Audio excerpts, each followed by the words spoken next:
जय श्री राम। दोस्तों, इस जमाने में जिंदगी जीना इतना आसान नहीं है। क्यों? क्योंकि अगर आदमी नाकारा होता है तो ये दुनिया हंसती है, और अगर आदमी कामयाब और सफल हो जाता है अपने काम में तो ये दुनिया जलती है। कैसा विचित्र जमाना है। मैं एस्ट्रोलॉजर मदन मोहन लखोटिया, मेरे यूट्यूब चैनल पर आप सबका एक बार पुनः हार्दिक स्वागत करता हूं। आज बात करेंगे कर्क राशि के बारे में। कर्क राशि 2026 मैंने लिखा है, क्यों है आर्थिक तंगी से परेशान। दोस्तों, 2026 में चिंता दूर होगी। मेरे मोबाइल नंबर 9829911500। आइए विस्तार से चर्चा करते हैं। चंद्र कुंडली के अनुसार जिन लोगों की राशि कर्क बनती है उन तमाम लोगों को यह वीडियो समर्पित करता हूं। दोस्तों, कर्क राशि के स्वामी चंद्रदेव होते हैं, लेकिन चंद्रदेव 2.25 दिन में घर बदल लेते हैं, इसलिए इनको समझना बहुत मुश्किल है। दोस्तों, मैं निवेदन करना चाहूंगा कि जिन लोगों को 2026 का मेष राशि से लेकर मीन राशि तक अपना भविष्य फल जानना है, क्या आपके साथ अच्छा हो सकता है, क्या बुरा हो सकता है, क्या धन के मामले सुधर सकते हैं, क्या व्यापार और दांपत्य जीवन की स्थितियां बदल सकती है, क्या ऋण, रोग, शत्रु, भय, पुलिस केस, अदालती मामले, मन में भय लगना, षड्यंत्रकारी लोगों का शिकार होना, इनकी स्थिति क्या रहेगी, क्या नौकरी के क्षेत्र से प्रमोशन मिलेगा, क्या नौकरी में पैसा बढ़ेगा, या बीमारी और फालतू खर्चों के कारण परेशानी का सामना करना पड़ेगा। इसके अलावा भी बहुत सारी चीजें मैंने बताने का प्रयास किया है सभी राशियों के लिए, मेष राशि से मीन राशि तक। 2026 को सफल कैसे बनाएं, सभी विषयों पर मैंने विस्तार से बताने का प्रयास किया है। इसके लिए जो भी व्यक्ति इसको परचेज करना चाहते हैं, मेरे इस वीडियो के डिस्क्रिप्शन पे जाएं, वहां से इसका लिंक लें। अपनी अपनी राशि के अनुसार जो भी आपको समझना है उसकी कीमत रखी है मैंने 262 रुपए। आप वहां पर पेमेंट करके आराम से मेरे ऐप के द्वारा प्राप्त कर सकते हैं। तो आइए विस्तार से चर्चा करते हैं। कर्क राशि के लोगों, देखिए, समस्या तो वर्ष 2015 से ही चालू है, लेकिन इतना लंबा वीडियो बोलूंगा तो मामला बहुत पेचीदा हो जाएगा, क्योंकि लोगों के पास समय का अभाव होता है। फालतू बैठना पसंद करते हैं, लेकिन समय का अभाव होता है। तो मैं आपको यहीं से चालू करूंगा। कहां से? 2022 से, अप्रैल 2022 से। दोस्तों, मैं यह बोल सकता हूं कि अप्रैल 2022 से कर्क राशि के लोगों को आर्थिक, मानसिक, शारीरिक, व्यापारिक और पारिवारिक परेशानियों का जो सामना करना पड़ा, उसके कारण जड़ें हिल गई। मैं सीधी लैंग्वेज में बात करूं तो अप्रैल 2022 के बाद आज तक कर्क राशि के लोगों को समझने का और संभलने का मौका तक नहीं मिला। जहां पे भी इन ग्रहों के द्वारा तनाव, पीड़ा, परेशानी देने का अवसर मिला, वहीं पे कर्क राशि के लोगों को निचोड़ दिया। दोस्तों, सवाल हमारा है कि आर्थिक तंगी से परेशान क्यों है। दोस्तों, याद रहे, अप्रैल 2022, तारीख भी बोल देता हूं, 12 अप्रैल 2022 से कर्क राशि के लोगों के नौकरी के क्षेत्र में, कुंडली के 10वें भाव में जो कर्म और कैरियर का, नौकरी एवं सरकारी नौकरी का होता है, इसमें राहुदेव के पधारने से यहां पर मंगलदेव की राशि होने से, मंगलदेव और राहुदेव आपस में शत्रु होने से बहुत बड़ा तनाव देकर के नौकरी के क्षेत्र की स्थितियों को जबरदस्त कमजोर करने का एक सिम्टम्स पैदा कर दिया, जिसके कारण नौकरी के क्षेत्र की स्थितियां बहुत तकलीफजनक और पेचीदा रही। मैं यह भी बोल सकता हूं, सोच के देखें, कर्क राशि के लोगों जनवरी 2020 के बाद जहां तक मैं समझता हूं आपका तनाव आज तक कम नहीं हुआ। जैसे जैसे समय बढ़ता गया वैसे वैसे तनाव में भी बहुत सी बार बढ़ोतरी होती गई। तनाव कम क्यों नहीं हुआ? क्योंकि जनवरी 2020 में यहां पर शनिदेव आए और शनिदेव की सप्तम दृष्टि आपकी कुंडली के लगन भाव पर यानी कर्क राशि पर पड़ रही थी, और कर्क राशि में चंद्रमा का घर है और शनिदेव चंद्रमा के शत्रु हैं, जिसके कारण दृष्टि विष दोष बना दिया। किसको कहते हैं दृष्टि विष दोष? जैसे कि एक गिलास शरबत में एक मुट्ठी नमक का डाल देना, क्या इसको आदमी पी सकता है? उसी प्रकार आपको मानसिक तनाव देकर के जीवन जीने में बहुत बड़ा अवरोध शनिदेव ने जनवरी 2023 तक बना के रखा और उसके बाद भी बना के रखा।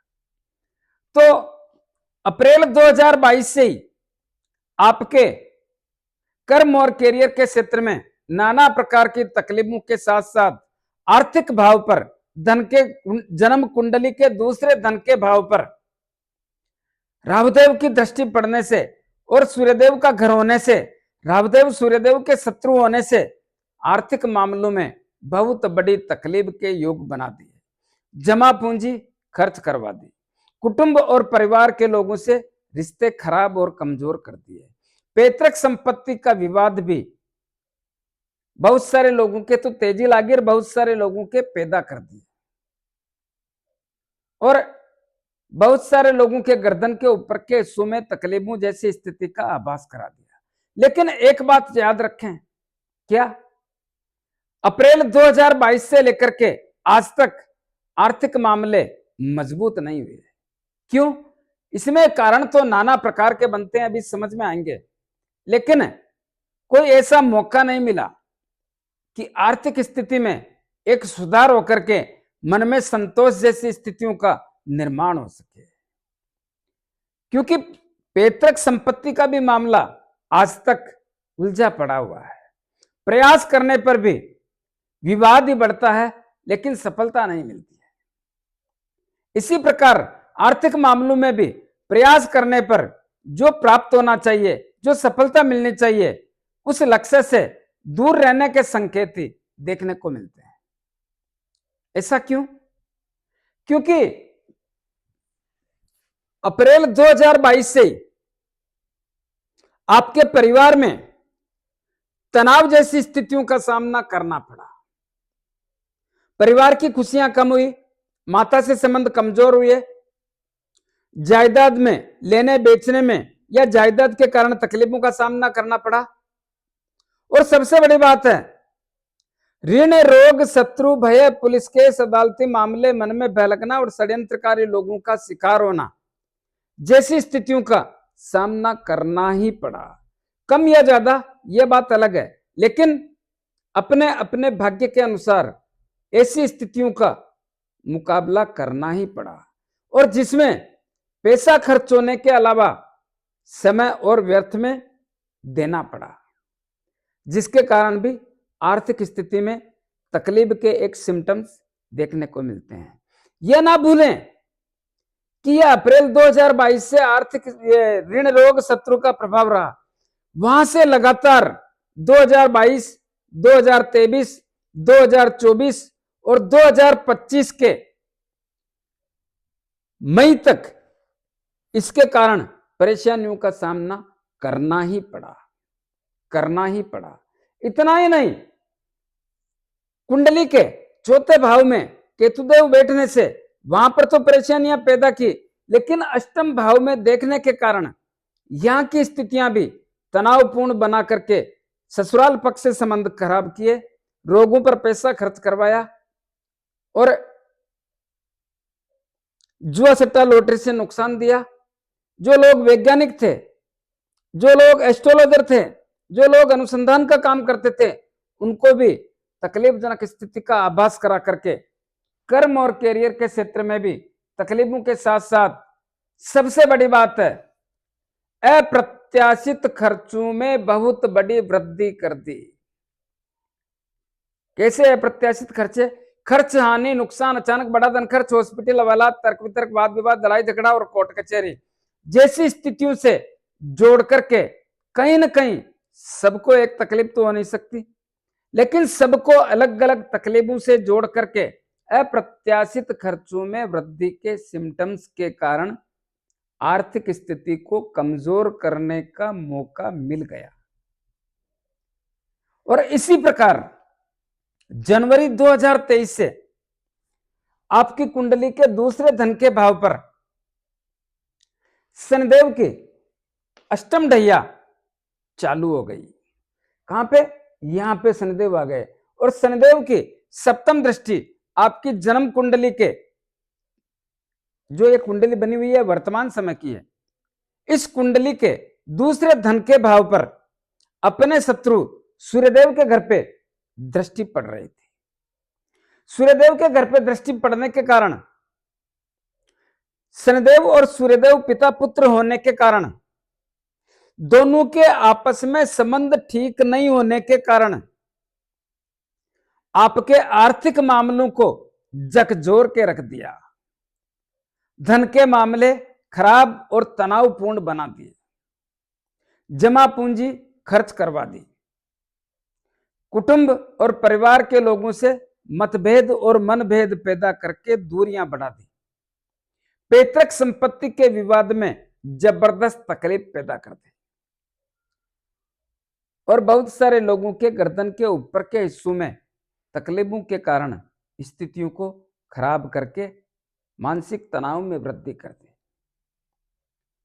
इसी समय में बहुत सारे कर्क राशि के लोगों के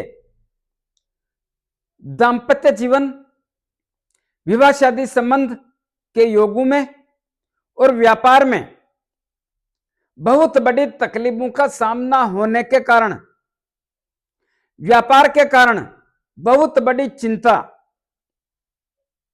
जिसके कारण भी आर्थिक परेशानियों का सामना करना ही पड़ा। दांपत्य जीवन में नाना प्रकार की तकलीफें। मैं यह भी बोल सकता हूं कि इस समय में बहुत सारे कर्क राशि के लोगों के दांपत्य जीवन के कारण आर्थिक नुकसान का सामना तो करना पड़ा जो पड़ा, लेकिन व्यवधान इतना गहरा हुआ जिसको याद करने पर आज भी रोंगटे खड़े हो जाते हैं और जिसका जख्म आज भी दुख देता है और जिसका आज भी कुछ लोगों को भोगना पड़ रहा है। इसी प्रकार विवाह शादी संबंध के योगों में भी बहुत बड़ी तकलीफ का सामना करना पड़ा और इन सब में धन खर्च होने के कारण आर्थिक मामले मजबूत कैसे हो पाते। इतना ही नहीं, इसी समय में भी शनिदेव ने भी आपके कर्म और कैरियर के क्षेत्र में बहुत बड़ा व्यवधान पैदा किया।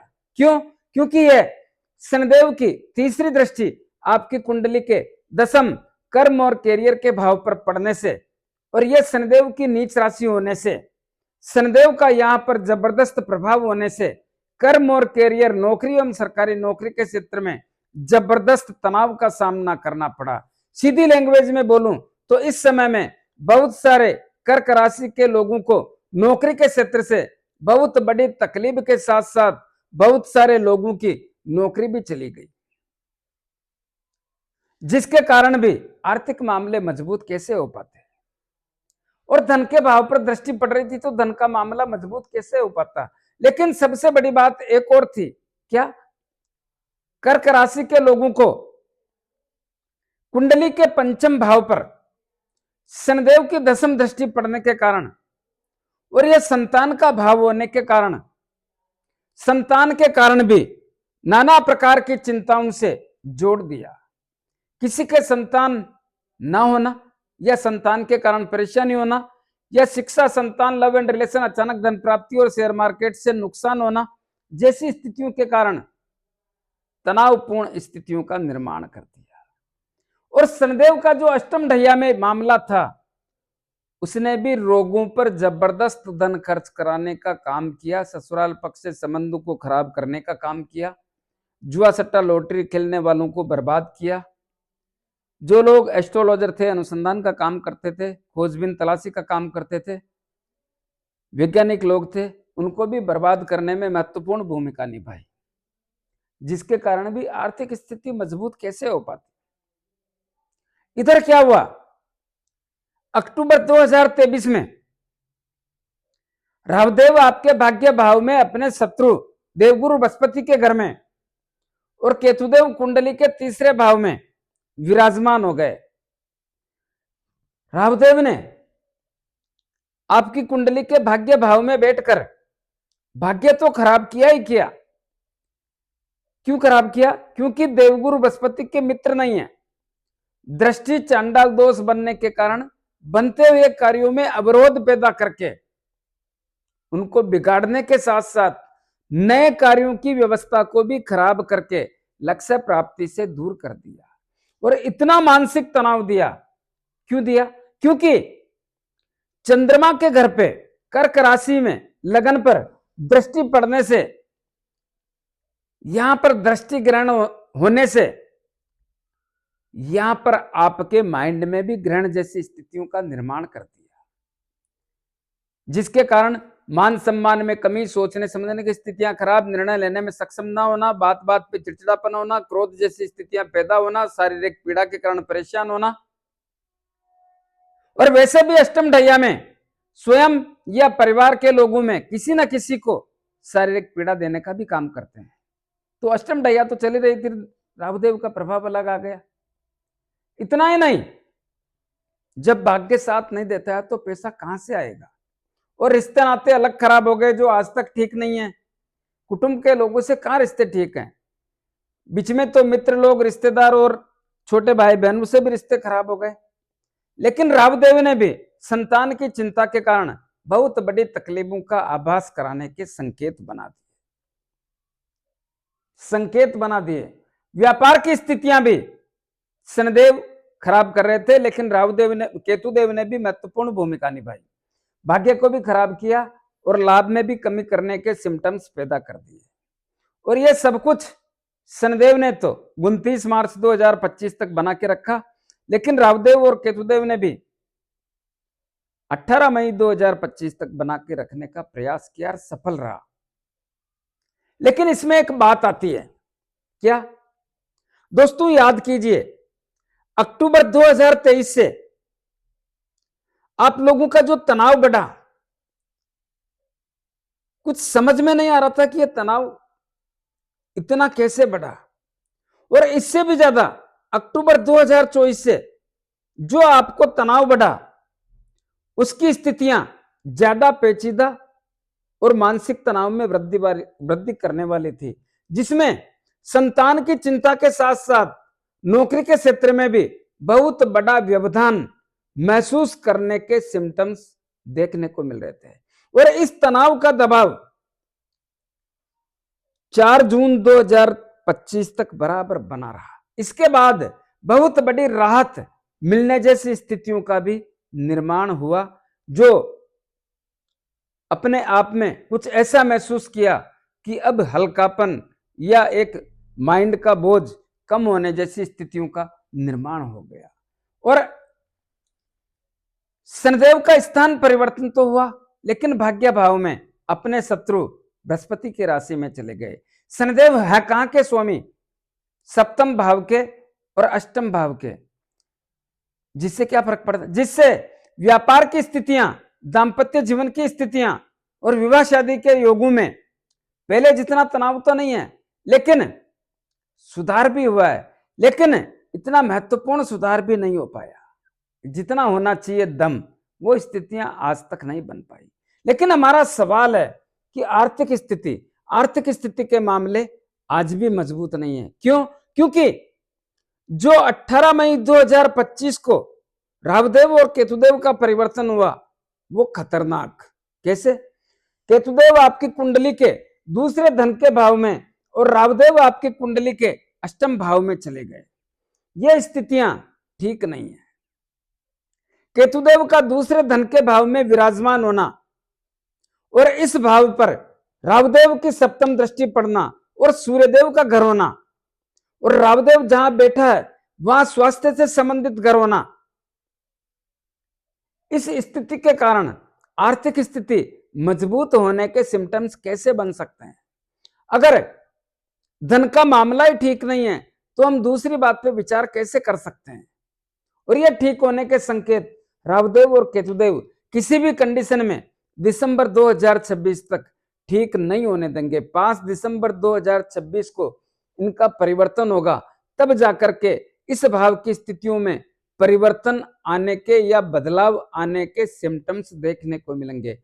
इससे पहले कोई कहता है कि इस घर की स्थिति बदल जाएगी, ऐसी संभावना होने में कहीं ना कहीं संदेहजनक स्थिति का आभास होने के संकेत देखने को मिलते हैं। केवल धन की बात नहीं कर रहा हूं, इस समय में धन जमा होने का मौका भी नहीं मिलेगा। कुटुंब और परिवार के लोगों से रिश्ते नाते मजबूत होने का मौका नहीं मिलेगा। दूरियां रहेगी, मानसिक तनाव रहेगा, मतभेद रहेगा, मनभेद रहेगा, पैतृक संपत्ति का विवाद भी रहने की संभावना ही प्रकट करता हूं और रहेगा। और बहुत सारे लोगों के गर्दन के ऊपर के हिस्सों में तकलीफें रहेगी। सीधी बात यह भी है कि स्वास्थ्य के कारण भी परेशानियों का सामना करना ही पड़ेगा। हाँ, सबसे बड़ी बात यह है कि कुंडली का छठा भाव जो ऋण, रोग, शत्रु, भय, पुलिस के अदालती मामले, मन में भय लगना, षड्यंत्रकारी लोगों का शिकार होना, इसका होता है। इसमें जून 2025 से धीरे धीरे जो दबाव था, जो तनाव था, जो परेशानियां थी, उसमें कमी आई है। और जहां तक मैं समझता हूं 30 अक्टूबर 2026 तक इस भाव की स्थितियां मजबूत रहने के संकेती या तनाव में कमी रहने के संकेती देखने को मिलते हैं। मेरे को यह भी मालूम है कि जुलाई 2025 के बाद कर्म और कैरियर के क्षेत्र की स्थितियां धीरे धीरे बदलने जैसे संकेत बन गए। जो तनाव था उसमें कमी आई। क्यों आई कमी? क्योंकि इस भाव के स्वामी मंगलदेव ने इस भाव पर कृपा करने के कारण इस भाव की स्थितियां बदल गई। और वर्तमान समय में भी दाम्पत्य जीवन के साथ साथ कर्म और कैरियर के क्षेत्र की स्थिति मंगलदेव बदल करके बहुत मजबूत कर रहे हैं, जिसमें कर्म और कैरियर, व्यापार और विवाह शादी संबंध के योगों में तो मजबूती है जो है, लेकिन नौकरी के क्षेत्र में, नौकरी कोई सी भी हो, प्राइवेट हो या सरकारी, उसमें बहुत बड़ा बदलाव के संकेत देखने को मिलते हैं। जिससे इस समय का मतलब 8 जनवरी 2026 से बहुत सारे लोगों का नौकरी के क्षेत्र में प्रमोशन भी हुआ, ट्रांसफर भी हुआ, मनपसंद जगह भी मिली, नौकरी में पैसा भी बढ़ा, नौकरी के क्षेत्र से बहुत कुछ मिला। और बहुत सारे लोगों को तो एक से अधिक जिम्मेदार भी मिलने के योग बने। इतना ही लाभ राजनीति करने वालों को भी मिला है। पिता की सेहत बढ़िया, पिता से संबंध बढ़िया और पिता के व्यापार में भी लाभ जैसी स्थितियों का आभास होता है। और यही स्थिति 11 मई 2026 के बाद और अधिक लाभ देने के सिम्टम्स 20 जून 2026 तक देखने को मिलेंगे। लेकिन मानसिक तनाव 8 जनवरी 2026 के बाद बढ़ा है और 23 फरवरी तक बढ़ा हुआ ही रहेगा। यह भी याद रहे 11 मई 2026 से जो नौकरी के क्षेत्र में लाभ जबरदस्त मिलेगा, उस समय भी मानसिक तनाव में बहुत बड़ी वृद्धि के संकेत देखने को मिलेंगे। तो दोस्तों, संयम और धैर्य के साथ चलने का प्रयास करें। कुछ उपाय बता रहा हूं, उनको करने का प्रयास करें तो आपके लिए बेहतर रहने की संभावना ही प्रकट करता हूं। क्या उपाय करें? आपकी राशि के स्वामी चंद्रदेव, आपको उपाय जरूर करना चाहिए। धन के मामले की बात करें तो प्रतिदिन सूर्यदेव के जल का अभिषेक। क्यों? क्योंकि आपके धन के भाव के स्वामी सूर्यदेव हैं और ग्रहों के राजा हैं, इसलिए प्रतिदिन सूर्यदेव को जल का अभिषेक करें। दूसरा, राहुदेव और केतुदेव के लिए पक्षियों को दाना पानी और कुत्तों को रोटी, ब्रेड, बिस्किट खिलाएं, दूध पिलाएं, आपके लिए बेहतर रहेगा। शनिदेव भाग्य भाव में शत्रुदेव गुरु बृहस्पति की राशि में बैठे हैं। क्या करें? प्रतिदिन गौ माता को गुड़ रोटी और चारा खिलाएं। और शनिदेव के लिए प्रत्येक शनिवार को, देखिए शनिदेव सप्तम भाव और अष्टम भाव के स्वामी हैं, तो क्या करें, प्रत्येक शनिवार को शनिदेव के मंदिर में जाके मूर्ति पे थोड़ा तेल चढ़ाएं, दीपक करें। 5-25 रुपए की तेल की जलेबी या तेल के लड्डू जरूरतमंद गरीब लोगों में वितरण करें। और अपने राइट हैंड के मध्यमा अंगुली में एक शनि मुद्रिका धारण करें। किसको कहते हैं शनि मुद्रिका? जो घोड़े के पांव में नाल लगती है उसके लोहे की अंगूठी, या समुद्र में चलने वाले जहाज के लोहे की अंगूठी बना करके उसको शनिदेव के 23,000 मंत्रों से अभिमंत्रित करके शनिवार को संध्या काल में धारण करें। जिन लोगों को अंगूठी बनाने में, लेने में, अभिमंत्रित करने में तकलीफ आए वो मेरे से परचेज कर सकते हैं। साथ ही संतान की चिंता दूर करने के लिए और नौकरी के क्षेत्र की स्थितियां मजबूत करने के लिए प्रत्येक मंगलवार को तो हनुमान जी के दर्शन करना है, लेकिन आपको तो प्रतिदिन करना है। प्रतिदिन हनुमान जी के दर्शन करें, 5 बार हनुमान चालीसा बोलें, मंगलवार शनिवार हनुमान जी के लाल गुलाब के पुष्प चढ़ाएं, 6 महीने में एक बार सिंदूर का चोला करें तो आपके लिए बेहतर रहेगा। दोस्तों, कैसा लगा मेरा वीडियो? ज्यादा से ज्यादा लोगों में भेजें, लाइक अनलाइक जो भी करना करें, कमेंट्स अवश्य दें और सब्सक्राइबर्स करने की कृपा करें। धन्यवाद। जय श्री राम।